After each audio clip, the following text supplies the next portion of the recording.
तो देखेंगे आज हम लोग क्लास 7 एनसीईआरटी बुक, ठीक है। और गणित का चैप्टर नंबर जो है 1 का एक्सरसाइज 1.1 आज हम लोग सॉल्व करने वाले हैं, ठीक है। तो इससे पहले हम लोग इसका परिचय पढ़ चुके हैं कि पूर्णांक संख्या के बारे में हम लोग पढ़ चुके हैं। पूर्णांक संख्या क्या होता है? पूर्णांक संख्या एक प्लस होता है, माइनस होता है, एक जीरो भी आ सकता है, ठीक है। प्लस का भी आता है, माइनस या जीरो भी आता है। इसमें से पहला नंबर एक क्वेश्चन देके रखा है कि ऐसी पूर्णांक युग में लिखिए जिसका योग -7 है, अंतर -10 है और योग फिर 0, ठीक है। तो ऐसे हम लोग पूर्णांक लिखेंगे, क्या हो सकता है या नहीं हो सकता।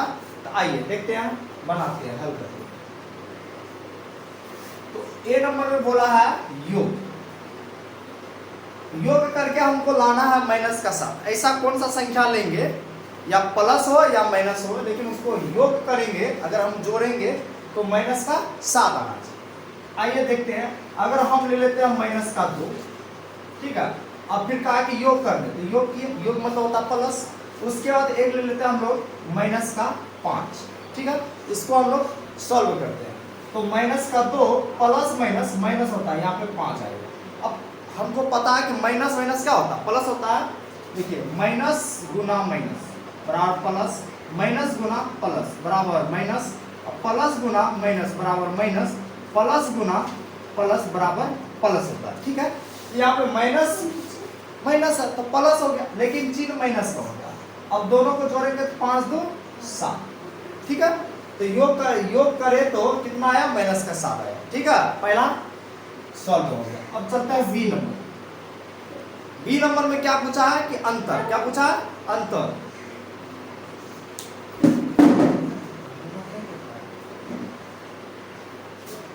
चलिए पहला नंबर कितना आ गया, इतना आ गया। अब चलते हैं बी नंबर। बी नंबर का सॉल्व कहा है कि अंतर निकालें। चलिए तो बी नंबर बनाते हैं, अंतर। अंतर कितना का, -10।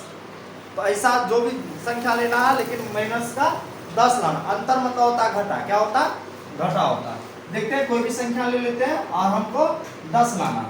जैसे मान के चलते हैं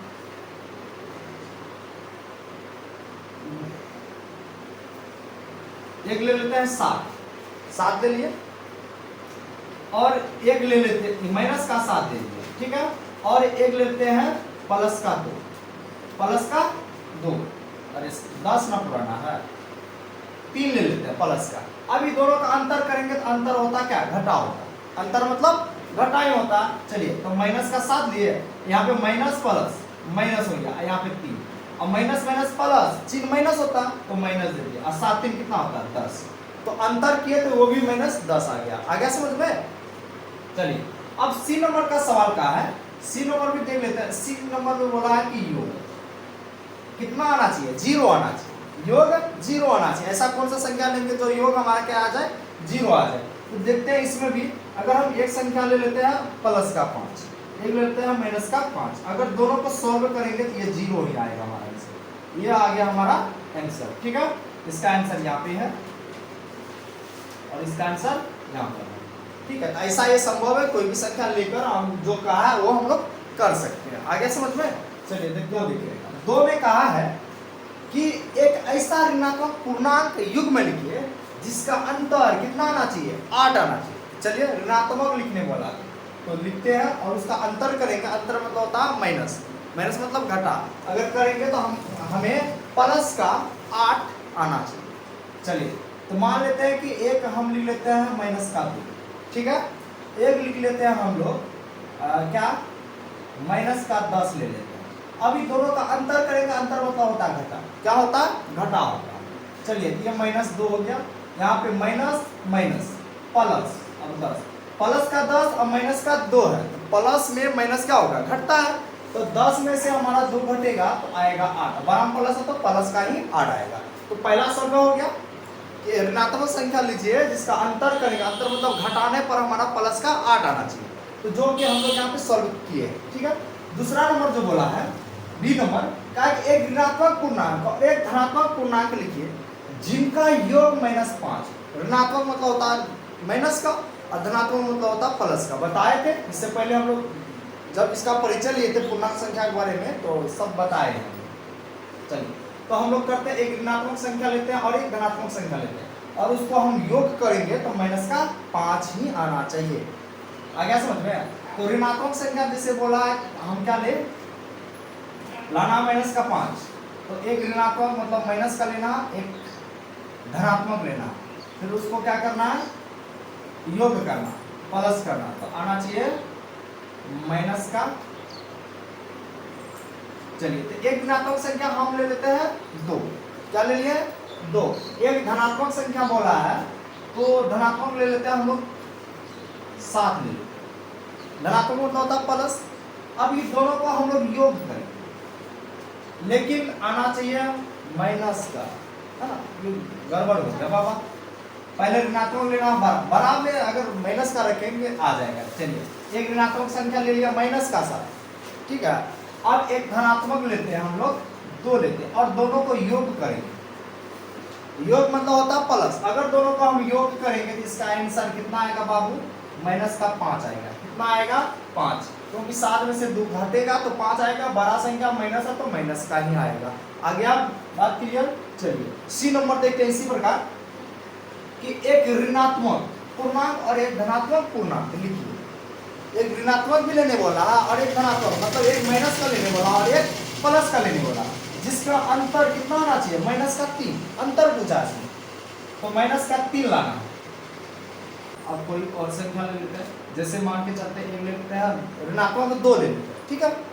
ये थोड़ा सोचना उसके बाद बन जाएगा। और एक धनात्मक ले लेता हूँ 1। अगर ये दोनों को हम लोग अंतर करेंगे, अंतर मतलब होता है क्या? घटा, तो माइनस माइनस प्लस चिन्ह माइनस का, तो 2 1 3, तो माइनस का 3 आ गया। और भी कोई संख्या लेके हम लोग कर सकते हैं, ठीक है। ये हमारा सॉल्व हो गया। एक ऋणात्मक और एक धनात्मक लिया, फिर ये दोनों का अंतर किया तो माइनस का 3 आ ही गया आंसर। हमारा 3 दे के रखा है कि किसी प्रश्नोत्तर के 3 उत्तरोत्तर चक्कर में, ठीक है, इसमें कोई प्रश्न दे के रखा है 3 उत्तर चक्कर में 3A द्वारा, है ना, प्राप्त किए गए अंक माइनस का 40, 10 और 0 है। 3A द्वारा प्राप्त किए गए अंक, चलिए हम लिख लेते हैं जो दिया है 3A द्वारा प्राप्त अंक। तो टीम जो ए है प्राप्त अंक क्या क्या किया? माइनस का 40, 10 और 0। ये क्या है? माइनस 40, 10, 0 थे। और टीम बी द्वारा प्राप्त किए गए, चलिए यहीं पे लिखते हैं टीम बी द्वारा प्राप्त किए अंक क्या देके रखा बाबू? अच्छा इसमें है 10, 0 और माइनस का 40। तो किस टीम ने अधिक अंक प्राप्त किए? ठीक है, तो क्या हम कह सकते हैं कि पूर्णांक को किसी भी क्रम में लिखा जा सकता है, हाँ या ना? चलिए तो सॉल्व करते हैं। जैसे टीम ए द्वारा प्राप्त किए गए अंक, अगर हम इसको जोड़ेंगे तो क्या होगा? माइनस का 40 प्लस 10 प्लस 0। अगर इसको हम जोड़ेंगे तो 0 10 जोड़े 10, और 10 में से 40 जो है, एक माइनस का एक प्लस का, तो घटेगा, तो 10 में से 40 जाएगा तो कितना आएगा? 30। लेकिन बड़ा संख्या में माइनस का, तो माइनस का 30 आएगा पहला केस, ठीक है। कितना आया? माइनस 30 आया। दूसरा टीम बी द्वारा प्राप्त किए गए अंक कितना कितना है? 10 है, 0 है, उसके बाद माइनस का 40, यही ना। अगर 10 0 जोड़े तो 10 ही आएगा, अब प्लस माइनस माइनस 40, इन दोनों को सॉल्व करेंगे तो 30 आया, मतलब 40 में 10 गया 30, लेकिन बड़ा माइनस तो माइनस। मतलब हम कह सकते हैं कि टीम ए और टीम बी द्वारा प्राप्त किए गए अंक क्या है बाबू? समान है। दोनों टीम जो प्राप्त किया अंक क्या है? दोनों टीमों द्वारा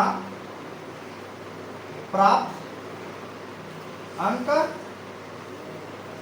समान है।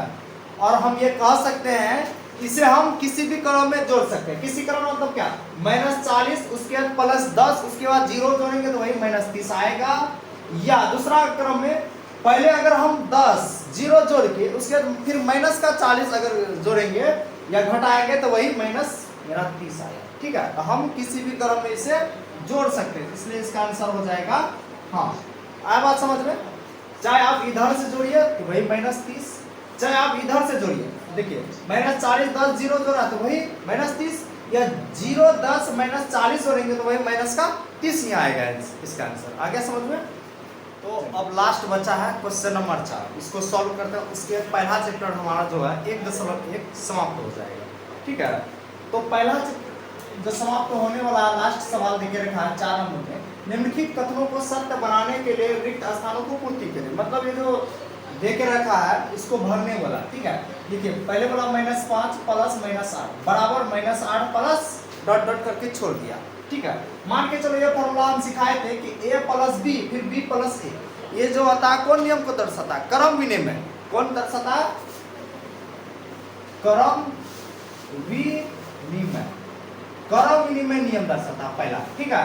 तो a b इसको बताए थे कि यहाँ पे आएगा हमारा, यहाँ पे लिख देते हैं कलम से, a प्लस b बताए थे, इधर बताए थे b प्लस a, तो वही प्रकार है, ये a हो गया, ये b हो गया, इधर b दे के रखा था, इधर a आएगा तो a का मान कितना आएगा? -5 आएगा। पहला कितना आएगा?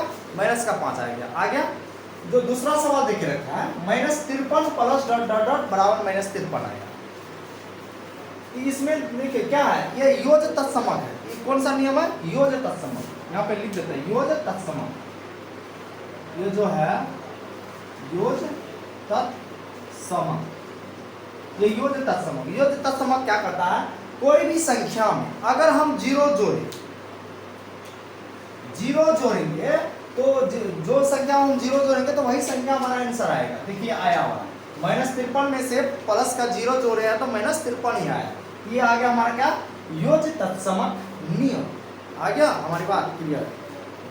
अब अगला जो देके रखा 17 प्लस डॉट डॉट डॉट बराबर 0, इसमें क्या है? ये जो संख्या है इसमें से हमको जोड़ना पड़ेगा -17, दूर से लिख लेते हैं, -17 जोड़ेंगे तो हमारा ये सब 0 कर देगा। क्या कर देगा? 0 कर देगा, ठीक है। अगला चलिए 4 नंबर देखते हैं। 4 नंबर में बोला कि a, उसके बाद है b देके रखा, ऐसे रखा है, फिर प्लस c इधर कर दिया तो बराबर, इधर भी चलते हैं, ये पेन से लिखना था। तो इस बार में जो किया है ये बाहर किया प्लस b प्लस c इधर अंदर किया। सेम प्रोसेस है, a हो गया b ये हो गया, c के जगह खाली रखा, इधर चलते, a यहाँ पे हो गया, b यहाँ हो गया, c देख रहे मतलब -7, तो c के जगह पे इधर कितना आएगा हमारा बाबू? -7 आ जाएगा, ठीक है। तो ये कौन सा नियम कहता है? -7 है a b c जो है ये सहचार्य गुणधर्म कहलाता है। ये सहचार्य योग हमारा क्या है? सहचार्य,